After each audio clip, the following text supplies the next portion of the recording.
प्यारी प्यारी भव्यात्माओं, पंचम काल है। हुंडा अवसर पड़े काल के प्रभाव से अनादि काल से जो हमारे अंदर संस्कार पड़े हुए हैं, उसी संस्कारों के हिसाब से हम संसार में जीने का प्रयास करते हैं। आज के समय बच्चे संत नहीं, संसार बसा करके जीवन को सुख समृद्धिवान बनाना चाहते हैं। आज के बच्चों के अंदर संसार से जुड़ने के भाव हैं, संसार को देखने के भाव हैं, संसार के साथ रहने के भाव हैं। लेकिन संसार के साथ रहने के लिए एक साथी की ज़रूरत होती है, जैसे हम जीवन साथी कहते हैं। बिना विवाह के कोई जीव इस संसार को बढ़ा नहीं सकता, संसार को बसा नहीं सकता है। तो इस संसार में जीने के लिए हमें विवाह, शादी के बंधन में बंधना पड़ता है। शादी के बंधन में बंधने के लिए ज्योतिष शास्त्र में 12 ग्रह के अंदर एक 7वां घर होता है, जिस घर को जीवन साथी घर कहा जाता है, जिस घर को पार्टनरशिप का स्थान कहा जाता है। जब 7वें घर में एक पावरफुल ग्रह बैठा हो, तभी जाकर के उस व्यक्ति की शादी होती है। अब शादी किस दिशा में होगी, वो चीज़ सबसे ज़्यादा मायने रखती है। विवाह तो होगा, लेकिन हम लड़का या लड़की किस दिशा में ढूंढें जहाँ पर आसानी से अच्छी शादी हो सके। तो जब कहा जाता है कि 7वें भाव में चंद्रमा अच्छा बैठा हो, अच्छी स्थिति में बैठा हो, तो ऐसे बच्चों की शादी वायव्य दिशा में होती है। जब 7वें घर में बुध बैठा हो, तो ऐसे बच्चों की शादी उत्तर दिशा में होती है। जब 7वें घर में अच्छे भाव में, अच्छी दशा में शुक्र बैठा हो, तो ऐसे बच्चों की शादी आग्नेय दिशा में होती है। यदि 7वें घर में सूर्य बैठा हो, तो शादी पूर्व दिशा में होती है। यदि 7वें घर में मंगल बैठा हो, तो शादी दक्षिण दिशा में, साउथ की ओर होती है। जिनका 7वें घर में गुरु बैठा हो, उसकी शादी ईशान दिशा में होती है। जिसका 7वें घर में शनि बैठा हो, उसकी शादी पश्चिम दिशा में होती है। और जिसका राहु और केतु 7वें घर में बैठा हो, उसकी शादी नैऋत्य दिशा में होती है। इस प्रकार का यह प्रेडिक्शन ज्योतिष शास्त्र के अनुसार बताया जाता है। सबसे ज़्यादा जीवन में जीवन साथी को जोड़ने वाला ग्रह 7वां ग्रह होता है। तो 7वें ग्रह के हिसाब से एक दिशा मैंने आपके बीच में रखी है। जैसी दिशा में हम कदम बढ़ाते हैं और जैसा जैसा समय आता जाता है, उसी हिसाब से बच्चों की शादी होना प्रारंभ हो जाती है। अब यहाँ पर प्रश्न उठता है कि शादी की दिशा तो बता दी, लेकिन शादी कब होगी, किस प्रभाव से होगी, कौन सा ग्रह ज़्यादा प्रभावशाली होगा, तब जाकर के हमारी शादी होगी। याद रखना, यदि सूर्य के अंश क्षीण हो, तो शादी केवल 20 और 21 साल में हो जाती है। यदि बुध 7वें घर में हो, तो शादी 20 से 25 साल के अंदर हो जाती है। यदि 7वें घर में शुक्र, गुरु, चंद्र बैठे हों, तो शादी 24 और 25 साल में हो जाती है। अगर 7वें घर में राहु, मंगल, शनि, सूर्य सब अशुभ ग्रह में हो, तो शादी बहुत देर से होती है। यदि 7वें घर में राहु बैठा हो, तो शादी 27 साल में होती है। यदि 7वें घर में चंद्र, मंगल, सूर्य बैठा हो, तो शादी 26 साल में होती है। 7वें में यदि मंगल बैठा हो, तो 27 के पहले शादी नहीं होने देता है। यह 7वें घर के मंगल बैठने का प्रभाव होता है, क्योंकि वह मंगली हो गया है।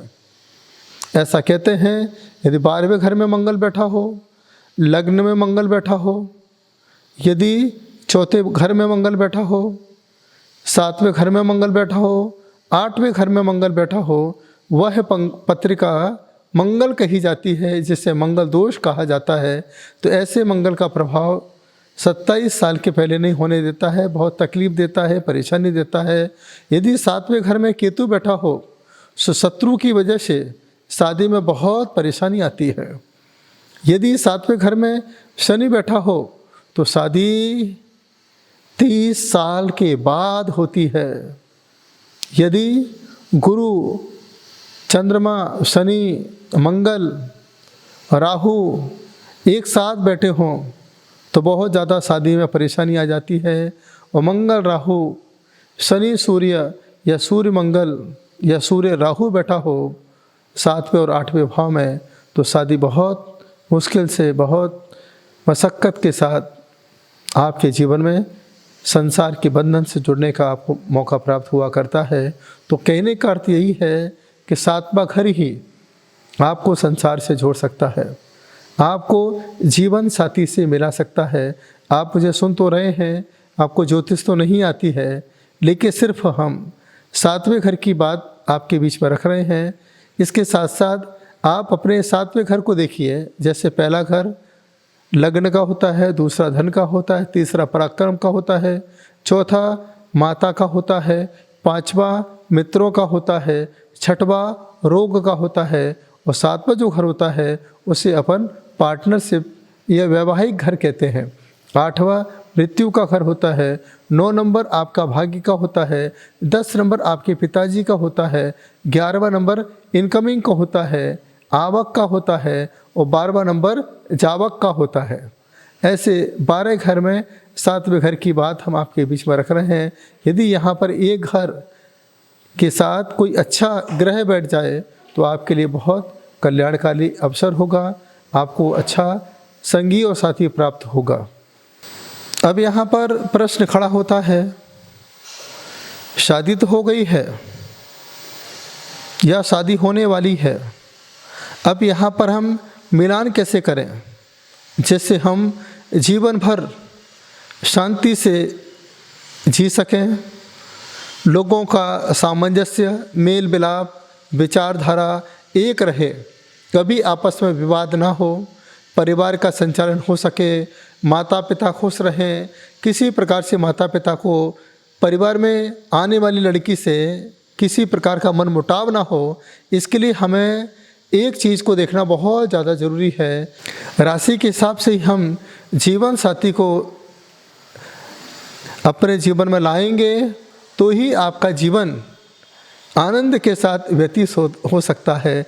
अब आप देखिए, यदि मेष और कुंभ राशि वाला, मेष और कुंभ मतलब 11 नंबर कुंभ राशि, यदि ये दोनों जोड़ा मिल जाता है, यहाँ पर एक की राशि मेष हो और एक की राशि कुंभ हो जाए, ऐसी जोड़ी तो बेमिसाल होती है। पूरे आनंद के साथ, पूरे परिवार की एकता के साथ, माता पिता के सम्मान के साथ, धार्मिक प्रवृत्ति के साथ वह अपना जीवन यापन कर सकते हैं।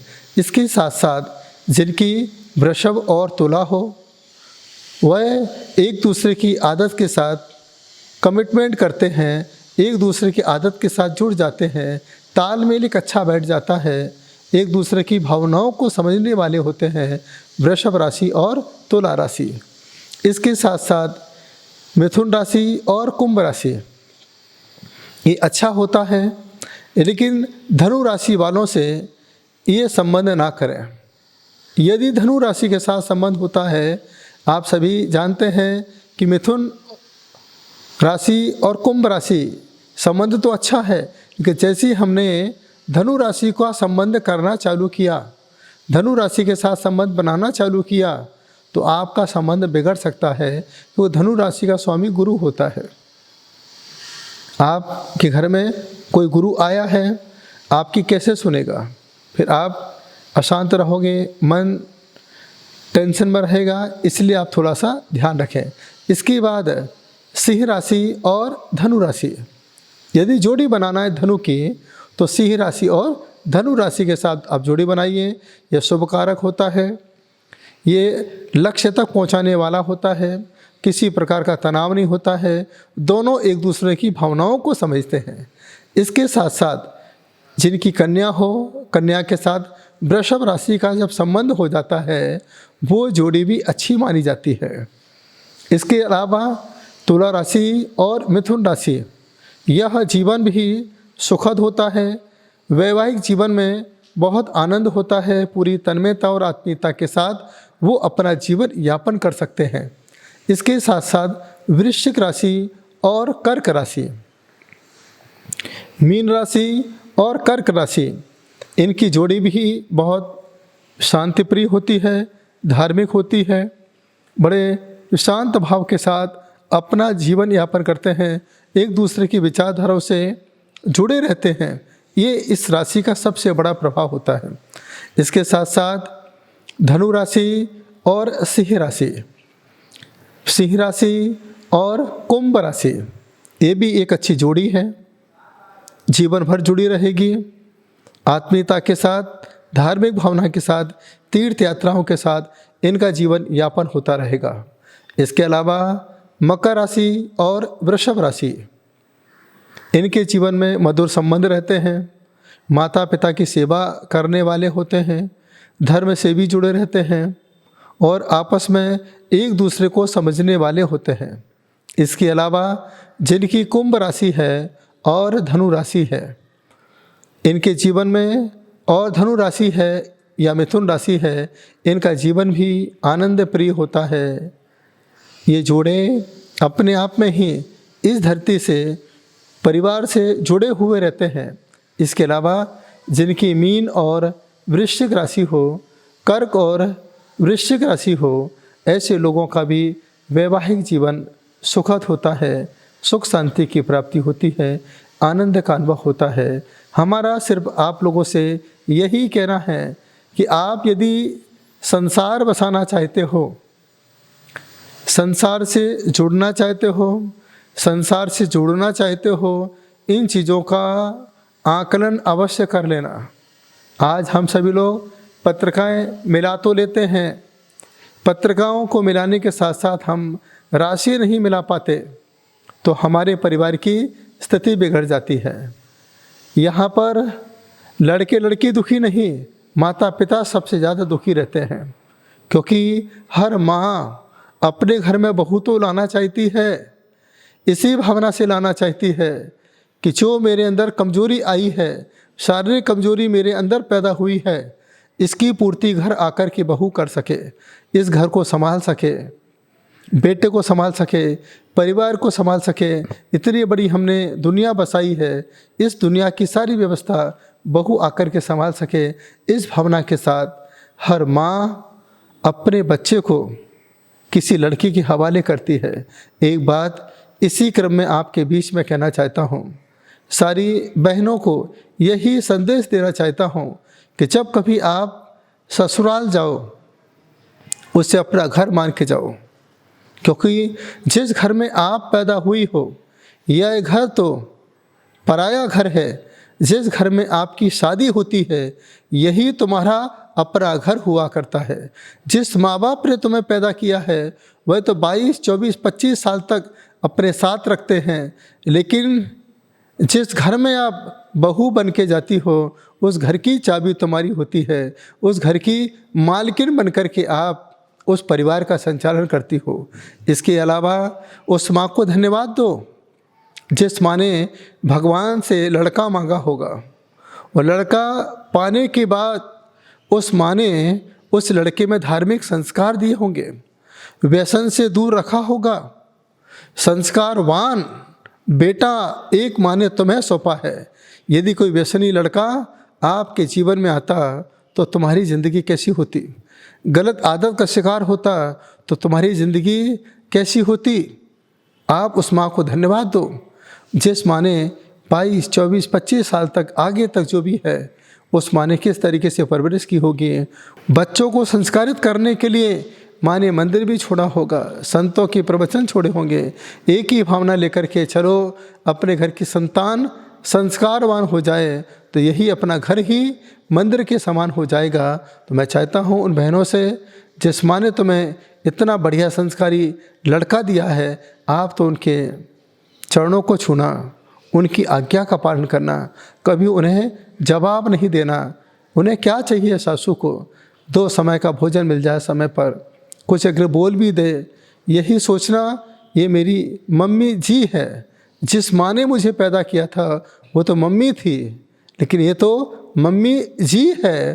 तो आपको हर काम में क्या करना है, जी जी जी तो बोलना है।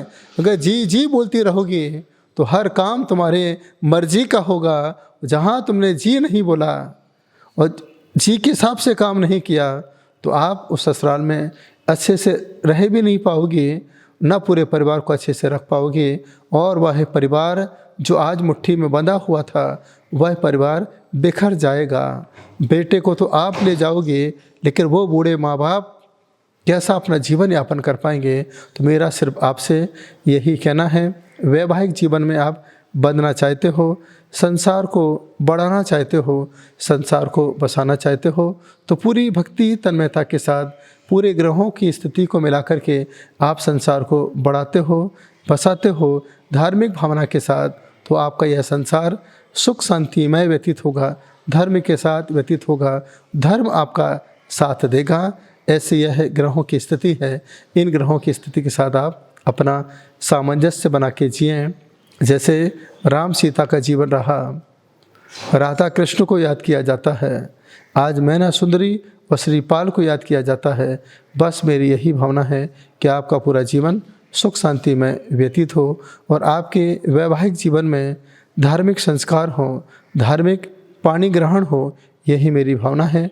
आपने पूरे मनोभाव के साथ सुना और मुझे लगता है कि आपका पूरा जीवन इन ग्रहों की स्थिति के साथ जुड़ेगा, तो आप गृह में अच्छे से आनंद और तन्मयता के साथ जीवन यापन कर सकते हो। प्रेम से सुना, अनुग्रहित हूँ। ओम नमः सिद्धेभ्यः। सिद्ध जैन इतिहास में प्रथम बार जैनों को जैन कहलाने का अधिकार दिलाने वाले त्रिलोकीनाथ की दिव्य शक्ति प्रदायक त्रिलोकाकार सिद्ध भक्तामर स्तोत्र पेंडल, जिसमें भक्तामर स्तोत्र के शुद्ध 48 काव्यों का सृजन किया गया है। इस पेंडल में चने के बराबर अत्याधुनिक नैनो टेक्नोलॉजी युक्त से 2 लेंसों का प्रयोग किया गया है, जिसे बड़ी आसानी के साथ पढ़ा जा सकता है। जब हम पेंडल में लगे सबसे ऊपर वाले लेंस को रोशनी के सामने लाकर आँखों से देखते हैं, तो हमें भक्तामर स्तोत्र के संस्कृत में लिखे श्लोक संख्या 1 से 24 तक दिखाई देती है और नीचे लगे लेंस में देखने पर 25 से 48 तक दिखाई देती है। जो भी भक्त सिर्फ एक बार श्रद्धा पूर्वक इस हार को अपने कंठ में धारण कर लेता है, उसे निश्चित रूप से सांसारिक सुख सुविधा के साथ साथ आध्यात्मिक उपलब्धि भी प्राप्त हो जाती है। तो देर किस बात की, आज ही आप भक्तामर पेंडल को अपने घर मंगाकर जिन धर्म का पालन करें।